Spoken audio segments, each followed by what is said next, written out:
Alrighty guys, so depending on how you want to buy the corned beef for the Reuben balls we're making, I bought this from, I'll just tell you where it's from. It's from Aldi. It's about 3 pounds. Actually, my wife bought it. Thank you, Sarah. I do have to cook it first. It says 50 minutes per pound, so about, we'll just say roughly just less than 3 hours. So I'm going to cook this, and we'll see you in 3 hours. Alright, so the easiest thing for brisket to cook, I mean, this was already seasoned as a corned beef brisket from Aldi. 2 hours, well, let's see here, it was 2 hours and 30 minutes later, and it was really good. I've already had a bite of it, and obviously I have to cube it up, chop it up even more, much smaller pieces for the Reuben balls, but I just wanted to show you, if you ever find one of these, again, it was at Aldi, 3 pounds. I'm not going to use, of course, all of this. Only 2 pounds of it calls for in the recipe, and the rest I'll use for sandwiches.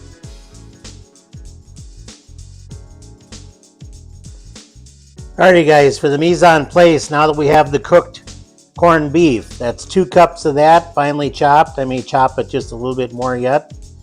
We've got a cup of sauerkraut. We've got 1 cup of Swiss cheese. We've got 1/4 cup of cream cheese, about 2 ounces off the block. Instead of the 1/2 teaspoon of garlic powder and onion powder, I'm going to use this, Saved by the Bell from Mississippi River Flavor Company. And I'm doing that because looking at the ingredients and tasting it, you know, you got your onion and garlic in there, black pepper. I mean, it's got stuff in here that really is going to work well with this recipe.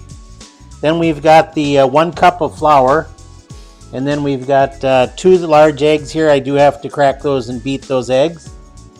And then we have the 1.5 cups of panko. And then I will use the air fryer today, and I'm going to just spray the basket with a little bit of olive oil. So the next step is going to be mixing these ingredients. All right, so we're going to mix up the Reuben ball mixture. We're going to take that 2 cups of corned beef, and then 1 cup of sauerkraut. We're going to put in the Swiss cheese.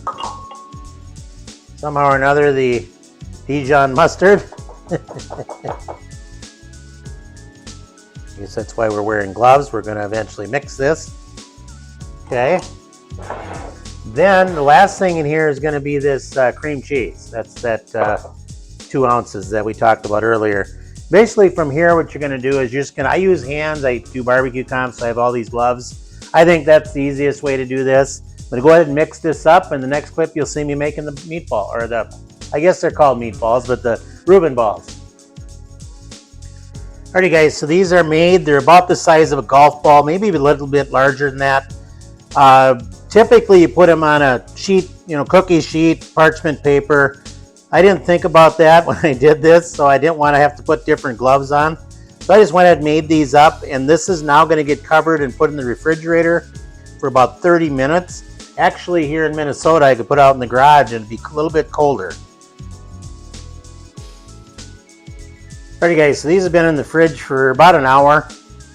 Some people, I've heard, they put them in the freezer. You just got to make sure that they're firm enough to go through the 3-step process: the flour, the egg wash, the panko, and then rest them over on the plate. I'm going to try to do one while I'm filming, just because my wife is busy with a little podcast on the prairie with her sisters.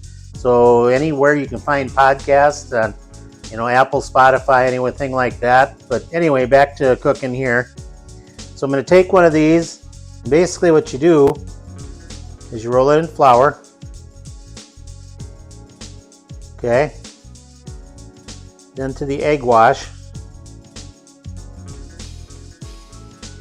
The idea of the flour is to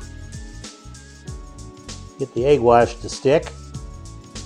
And then the egg wash goes over here to the panko.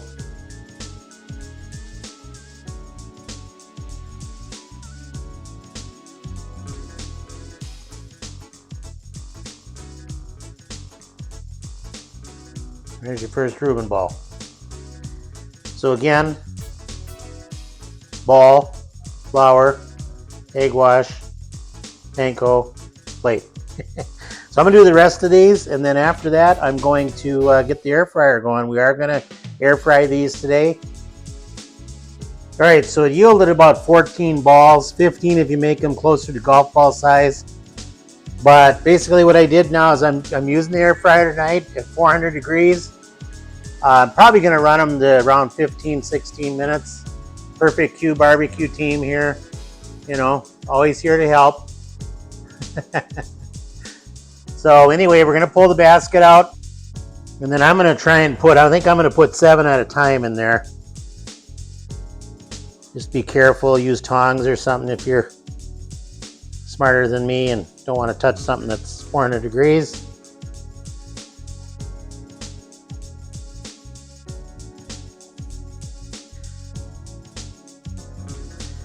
Okay, so the idea is we'll do about half a batch at one time, and I'm going to run them about 7 minutes.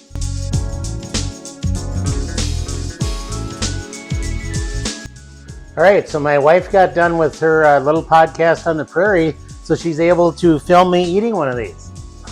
I ate a couple, kind of the first batch of 7, I did eat 1 or 2 of those. Amazing. But you got to see me eating it, right? We'll just take one of these random. I don't know if they're supposed to look like that.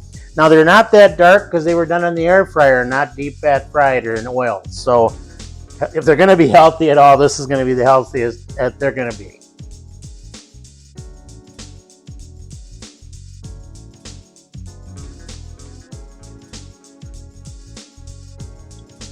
Look, does that look like? I think that looks like a Reuben ball, doesn't it to you? Yeah, look at that. So a lot of people use like Thousand Island. This is just a dipping sauce that we have.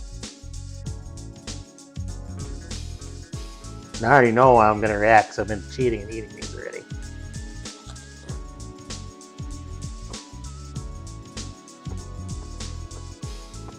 Very good. The only problem is I've got about 10 of these left and I'm the only one that eats them.